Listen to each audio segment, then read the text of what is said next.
Bonjour mes élèves, dans cette vidéo nous abordons un nouveau chapitre de titre Équilibre d'un solide soumis à deux forces de la matière physique-chimie pour la troisième année collégiale section internationale. Pour la première partie, conditions d'équilibre d'un solide soumis à deux forces. Première activité, on réalise cette expérience, on prend un solide S qui est très léger, de masse négligeable et lié par deux dynamomètres, D1 et D2, de façon que les fils soient tendus. Les dynamomètres mesurent les intensités des forces. La plupart de vous, ils croient que F1 est égal à F2 est égal à 3 newtons, ce qui est incorrect. Je l'explique dans la prochaine partie, les valeurs de l'intensité de chaque force. Observation, on voit clairement que le solide S est en équilibre. On détermine maintenant les forces exercées sur le solide S. La première force, c'est la force exercée par le dynamomètre D1 sur le solide S et les deux types de contact localisés.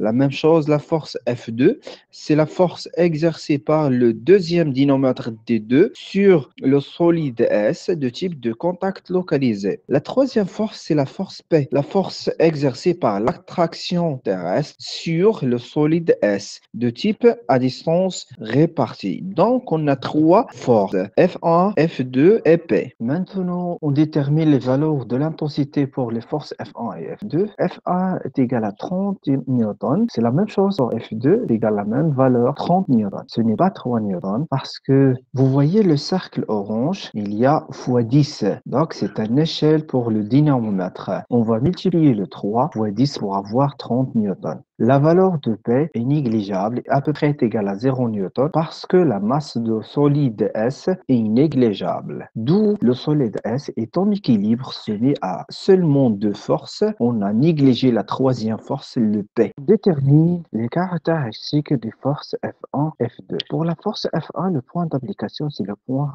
A. La droite d'action, c'est la droite delta inclinée passant par le point A. Pour le sens du A vers le dynamomètre D1. Donc, l'intensité est F1 est égal à 30 newtons. Pour la force F2, ben, la même chose, c'est le point d'application, c'est le point B. La droite d'action, c'est la droite inclinée, c'est le même droite d'action delta. Le sens du B vers le dynamomètre D2 et l'intensité F2 est égale à 30 newtons.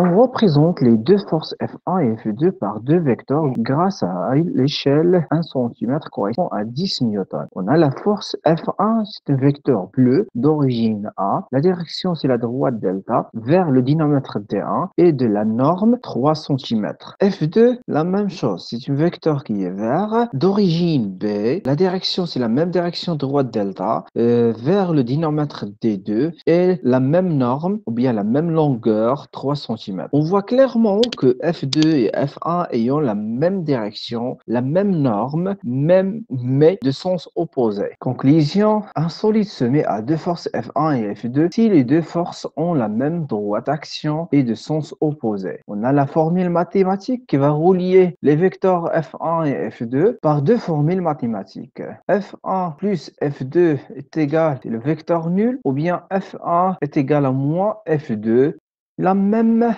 intensité. L'intensité F1 est égale à l'intensité F2 ont les mêmes valeurs. La deuxième partie, on va faire une application. Première application, une pompe qui est suspendue par le dynamomètre. La même chose, les mêmes étapes qu'on a déjà vues, le cours des forces et ses caractéristiques. On va déterminer le système étudié, c'est la pomme. On va déterminer les forces exercées sur la pomme et leur type. On va déterminer les caractéristiques de chaque force et dernièrement, on va représenter les forces grâce à une échelle. Alors, les forces exercées sur la pomme et leur type.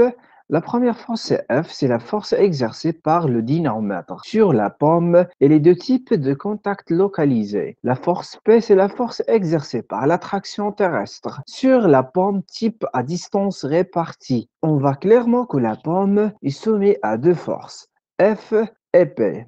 Maintenant, on va voir les caractéristiques de chaque force. La force F, le point d'application, c'est le point A, c'est le point de contact de fil et la pomme. La droite d'action, c'est la droite verticale passant par A. Le sens du A vers le haut et l'intensité F est égale à 1,9 newton parce que Le dynamètre, il affiche 19. On va multiplier par 0,1 newton. Ça donne 1,9 newton. Pour la force P, donc le point d'application, c'est le point G, centre de gravité de la pomme. La droite d'action, c'est la droite verticale passant par G. Le sens du G vers le bas. Et le P, c'est le même intensité parce que la pomme, elle est en équilibre. Maintenant, on va représenter les forces grâce à une échelle. Chaque 1 cm correspond à 1,9 newton. On voit clairement que le vecteur F en bleu il est de sens opposé par rapport au vecteur rouge de la force P. La même direction et la même intensité.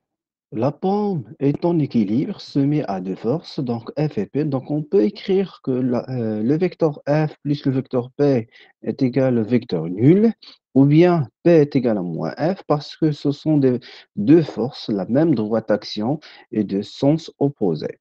Et la même intensité F est égale à P est égale à 1,9 newton. Le cours est terminé. Merci pour votre attention.